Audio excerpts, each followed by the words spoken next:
What's up, Rotters? You know what time it is. You know who it is. Your boy Savage, aka Sevlo. You tuning in to Sevlo's Hotels. Like, comment, subscribe, share, hit the notification bell. Let's get to the politic. Big shout out to everybody showing the channel love. Thank you for the love, support, the interaction. It's appreciated. Um, so I did a video this morning, and I started thinking, bro, I'm not gonna have no time to do no videos this weekend, and I want to stay consistent. And so I was like, why not do a story time with Sevlo? You know what I'm saying? The story times has been lit, so I was like, why not? You know, it's Friday, ain't got shit to do, and it's early, so I was like, let's do it. Um, so let's get on with this video. So I was going through a playlist today, and I came across an artist that I used to be big on. This artist was not liked by everybody when he first came out. Um, and he had to work up to the status he is now. And now he's out here selling out the Red Rocks Amphitheater, the convention center. And I used to be hella big on this dude before I went to the penitentiary. But when I got out, bro, like, he had too much music out there. I didn't even try to catch up. I was just big on his old music. The artist I'm talking about is Tech Nine, The Strange Music, and he really was pushing his movement at the time when I was really big up on him, and he was coming out here to Denver a lot. You know, he was doing these small venues out here, but he would come out to Denver so much, he started saying Denver was his second home. And I remember the first time I actually ever heard of him, it was his like underground projects, and I was like, this fool really can spit, and he has his own originality, bro. And he's a hustler, he's a grinder. You know, that's what actually drew me to him. Like, he was independent owned, and one big reason why that was for me that, like, I respected that so much is because I also have cousins out here, older cousins, older homies that do music, and they're independent owned. And it's very hard when you're trying to come up independently. You got to go through a lot. So Tech Nine, he was doing his thing, and I respected his hustle. At that time, like I said, I had older cousins, Arapo Trues, Paper Route Records. That was the group. They were coming out with some projects, and when they were coming out with the first project, they actually bounced to California, and they started living out there for 6 months to a year, and they were out there recording, they were out there networking, and they got plugged in to, you know, a lot of Cali foods. And if you go listen to the first Arapo Trues, they had a lot of foods from California on their project featured. Spice One, Rapid Forte, Killate, E40 in the Click, you know, Sally Sal, Be Legit, you know, and that was on their first project, you know, so they were tied in. Oh, dang. They were tied into them. And what's that? One artist that they actually started networking with out there when they were out there was Yuckmouth from the Loonies, the Regime Camp. I got 5 on it. And they actually started networking with Yuckmouth. And Yuckmouth actually became super close with one of the Rapo Trues named PAC. And to this day, they actually talk, and they're real, you know, they have a relationship with each other. And Yuckmouth will hit up, you know, PAC, like, I'm out here in Denver, come pull up, turn up. While Yuckmouth messed with the dude Tech Nine, and he introduced pretty much Arapo Trues. I'm pretty sure he introduced Arapo Trues to Tech. And at this time, Tech was still, you know, putting his name out there, and he had a good following from the ICP fools and, you know, different things. And he came out here, and I remember at this time, I'm young, and he was doing his Absolute Power tour. And the Absolute Power tour out here in Denver was, Denver, Greeley, Colorado Springs, Pueblo. I think Boulder was in there, Fort Collins, and he was doing that Absolute Power tour, and this is one of his bigger tours at the beginning of him becoming, a more bigger artist. He hit up local artists out here and said, "Do you want to open up?" And one of the groups he hit up was my cousins to be a part of that Absolute Power tour, and of course my cousins hopped on it like, yeah, hell yeah, that's good promotion. We're out here pushing music, and Tech Nine had a good following, so they hopped on it. I'm a part of Paper Route Click. I do the promotions. I sell CDs, merchandise. I ride with them. I'm trying to be a big boy. I slide out there. It's a good time. I think I'm a grown man at you know early in the teens. So I'm Casanova. I think I'm chilling with females that are at these shows. Whatever. I'm doing my thing. You know what I'm saying? At that time, I started really analyzing who shows up to Tech Nine shows, and it's the ICP fools and a big handful of Bloods. I started recognizing that, and one story, a short story, bro. I actually one of the shows I was doing something spitefully, and I started crip walking across the stage, and I remember it almost caused some conflict, and Tech Nine actually had to sit down, had to. I guess Tech Nine basically hit on my cousin like, "Hey man, let's keep it business." So we kept it business. You know what I'm saying? Because you don't want to mess money up or anything. So after that, bro, after that Absolute Power tour, I really started showing Tech love, going to his shows. Every time he would come out here to Denver, I would go to his shows. And I actually went to his shows a couple times, basically all by myself, a big old party, nobody tripping. And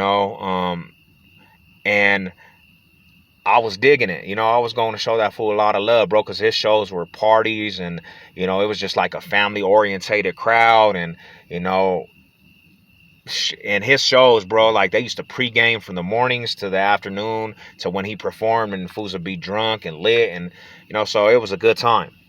Well, couple years, like a year after that, bro, he came out here again to Denver, and I remember my younger cousins, they were not a part of the Absolute Power tour. My little brother and all them, they were not a part of it.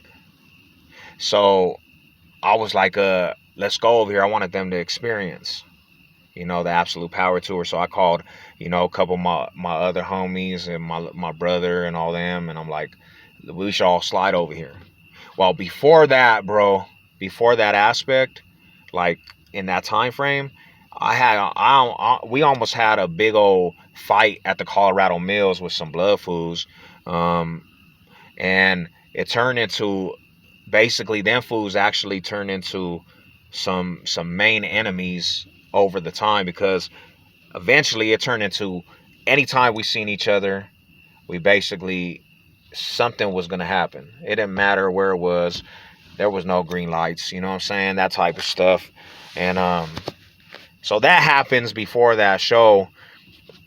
And I really want to go over to the Tech Nine show and have a good time, but at the same time, Tech Nine brings, people over there, and I know, we go up there, we have a potential chance of running into foods that we really don't like. So I'm in that zone. I got a mindset, bro. Like I used to love that. I used to love just being in the mix like that. I used to love drama and negativity. So I said, hell yeah, we sliding up there, bro. So I told everybody around me, I said, hey, we should go up there unitized up, go over there gang banged out, because we already knew who was all going to be over there. I said, bro, it doesn't matter. We gonna go over there and we gonna be noticed. So we grabbed some hoodies, bro, roll blue. We went over there, blue ragged up, and we went over there. For me, it was just to be, in that mix and see if we caught fools slipping over there. Really, to be truthful, and that was the dumbest mindset. But I used to be like that. That was just me. You know what I'm saying? So the day that it happens, we go and we're with the homegirl because she's driving, and there's only a couple of us that actually slide up there. You know, there's a handful of us, and we slide up there. And I remember, we look out of place because everybody up there, his attire is all red and black, and we the only ones royal blue down. You know what I'm saying? And it's a handful of us, so of course we're noticed right off top.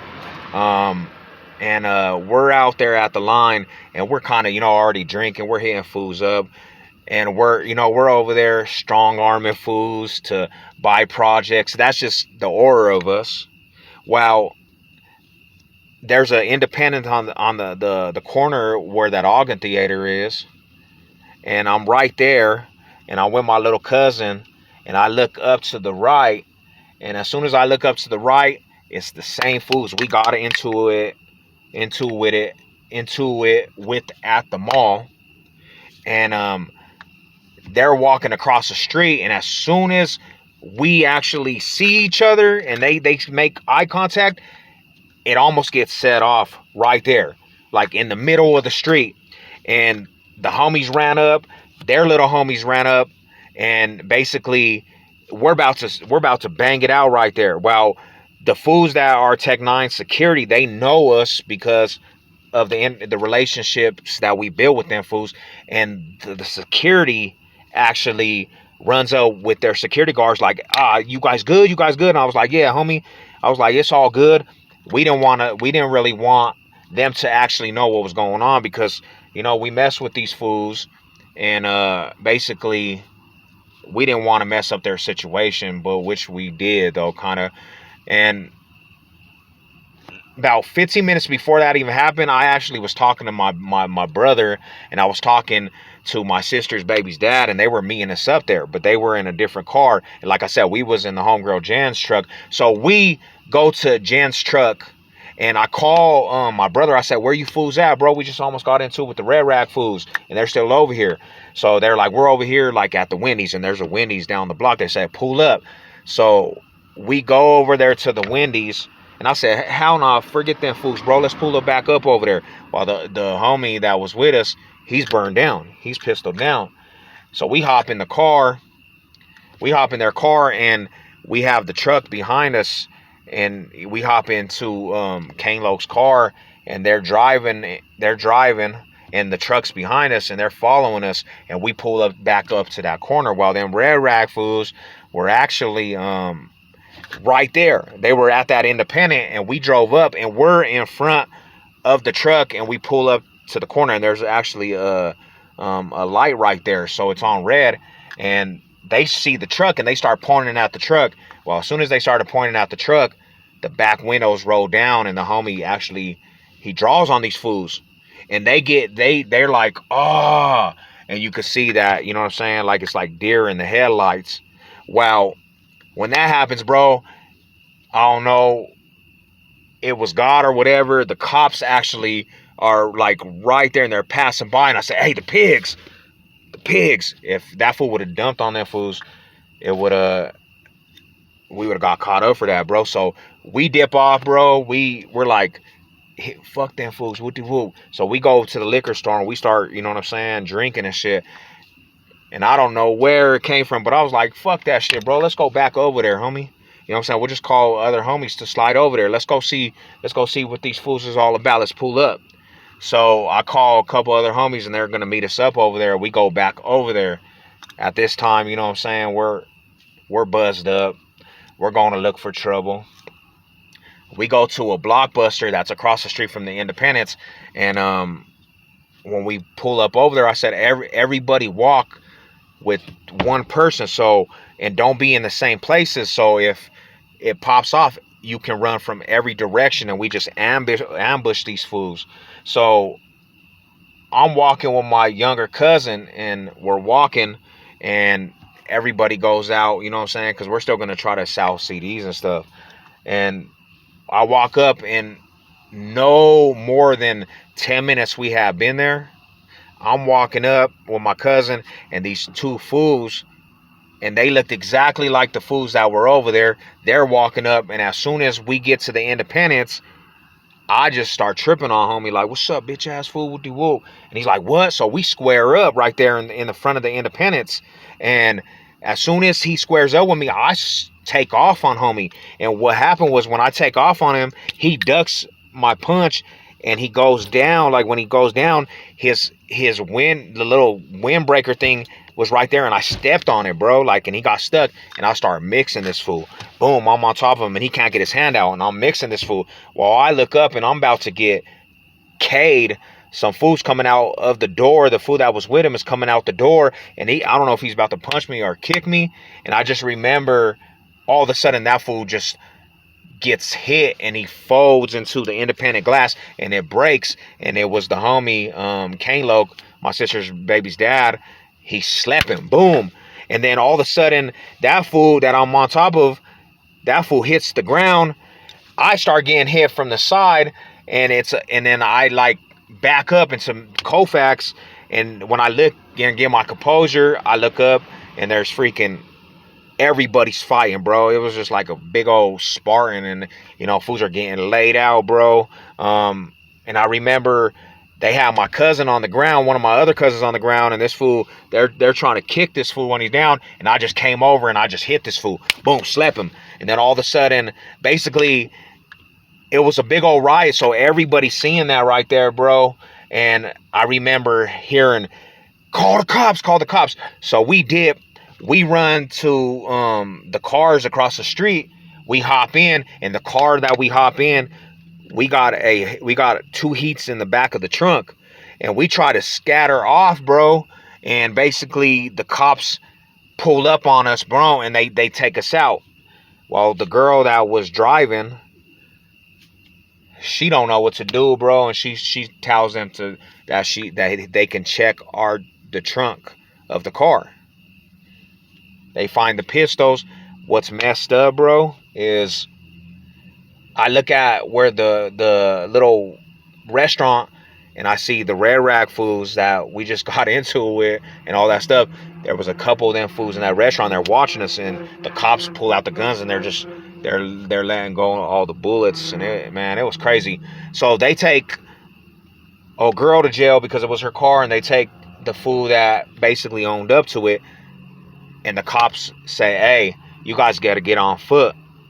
These fools are watching. I said, hey, bro, like, what do you mean we got to get on foot? And they were like, yeah. And they started laughing because they knew exactly what was taking place. They knew that the red rag fools were watching us. So I said, fuck. And I have my little sister and all them with me. And I said, fuck, I got to think. Well, there's a taxi when they let us off. And I stopped the taxi, and I was like, hey, we need a ride. We hopped in, and I said, go, go, go. And the taxi fucking actually took us back to the hood. But yeah, bro, that shit was crazy. What's crazy even more is, bro, we constantly had conflict with them fools after, more and more after a while. Recently, bro, I was at the gym, and I remember I walked into the gym, and there was these 2 fools in there, and I said, damn, that fool looks hella familiar, because you got to understand, this was before prison. I said, oh, dang, this fool looks familiar. Then it clicked, it's that fool. It's that fool Gabe. So he was working out with his little homie, and I walked up. I was like, hey, is your name Gabe? And that fool was like, yeah, why, what's up? And then I was like, you don't remember me? And then his eyes got big, and he's like, yeah. And I said, I ain't even tripping with you, fool. I was like, it's crazy, though. And he looked at his homie, and I was like, hey, you should tell your homie, we used to not be in the same vicinity. And he just started, saying that he was working, and he's a family man, bro. But yeah, that shit was crazy, bro. Like, to think about that, it was wild, homie. You know what it is, your boy Savage. Let's go.